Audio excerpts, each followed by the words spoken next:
Bonjour à tous et bienvenue dans ce nouveau numéro du Journal des Sciences pour un tour d'horizon de l'actualité scientifique. Au sommaire de ce numéro, des roues chinoises sur la Lune, hommes et femmes des cerveaux différents, de l'ADN vieux de 400 000 ans et un plan pour sauver les éléphants. Le 1er décembre dernier, la Chine a envoyé vers la Lune sa nouvelle sonde Chang'e 3 à l'aide d'une fusée Longue Marche 3B. Le lancement, diffusé en direct, s'est parfaitement déroulé et la sonde est maintenant sur une trajectoire qui devrait lui permettre de se poser en douceur le 14 décembre sur notre satellite. Une première pour la Chine. L'atterrissage sera la partie la plus délicate de la mission et devrait donner des sueurs froides aux techniciens chinois. Il s'agira en 10 minutes de passer de 2000 à 0 km/h à quelques mètres au-dessus du sol lunaire. Lorsque l'atterrisseur sera posé, il libérera un petit robot automobile nommé U2 qui explorera durant 3 mois les alentours du site d'atterrissage. Durant la mission, l'atterrisseur Chang'e 3 et le robot U2 prendront de nombreuses images et analyseront la composition du sol lunaire. Un radar permettra de sonder le sol jusqu'à une profondeur de 100 mètres et d'en déduire l'histoire géologique de la région. Des observations astronomiques sont également prévues. Si tout se passe bien, la mission suivante rapportera sur Terre des échantillons de sol lunaire avant d'envisager la visite d'astronautes chinois sur la Lune. Hommes et femmes ne pensent pas de la même façon.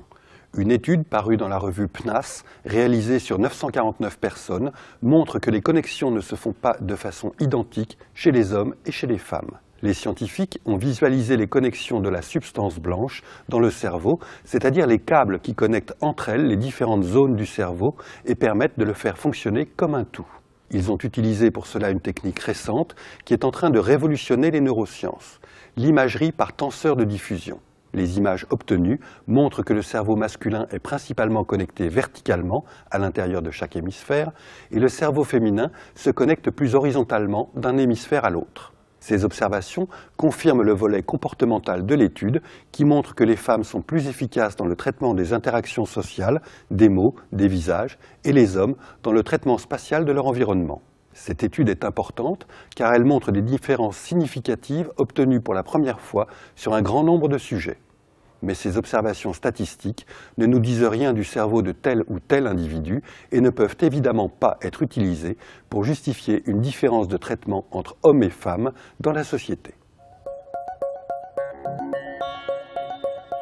L'ADN d'un être humain vieux de 400 000 ans a été reconstitué à partir d'un os découvert dans une grotte espagnole. Jusqu'à présent, le plus vieil ADN décrypté n'avait que 80 000 ans. Des chercheurs de l'Institut Max Planck en Allemagne ont publié le 5 décembre dans la revue Nature le résultat d'une analyse de l'ADN mitochondrial transmis par les femmes. Cet ADN provient d'un fémur humain trouvé dans la Cima de los Huesos en Espagne. Ce ravin des os recèle de nombreux fossiles attribués à une espèce humaine antérieure à l'homme de Néandertal. On pensait que l'ADN retrouvé serait proche de celui des Néandertaliens, mais il est en fait beaucoup plus proche de celui des hommes de Denisova, cousins de Néandertal et de l'humain moderne, dont on sait relativement peu de choses. Certains de ces gènes se retrouvent chez des habitants actuels de l'Asie du Sud-Est, particulièrement les Papous. Ce résultat inattendu montre que l'histoire des groupes humains est probablement bien plus compliquée que ce qu'on imaginait. Par contre, la possibilité d'étudier des ADN très anciens, démontrés par cette étude, va permettre dans les années à venir de préciser les relations entre les différentes espèces d'hommes fossiles et, on peut l'espérer, de clarifier notre arbre généalogique. Les éléphants d'Afrique sont en danger, leur nombre est passé de 1 200 000 en 1980 à 500 000 en 2013. La cause ? Un braconnage quasi industriel encouragé par une très forte demande d'ivoire en Asie. Pour essayer de remédier à une extinction prévisible, les principaux pays concernés par le commerce de l'ivoire se sont mis d'accord le 3 décembre sur un plan d'urgence visant à enrayer le massacre des éléphants. Des représentants de pays concernés par le braconnage, de pays où transite l'ivoire et de pays consommateurs ont pris 14 mesures d'urgence, a indiqué l'Union internationale pour la conservation de la nature, co-organisateur avec le Botswana de cette conférence internationale.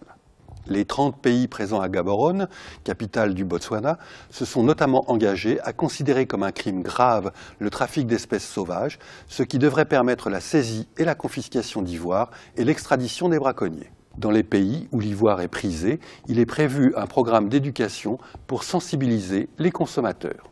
Les mesures décidées à ce sommet doivent entrer en vigueur avant la fin de l'année 2014.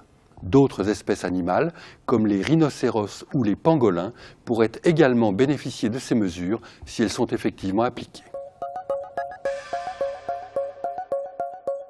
Ce numéro est maintenant terminé. Rendez-vous dans 2 semaines pour un nouveau tour d'horizon de l'actualité scientifique.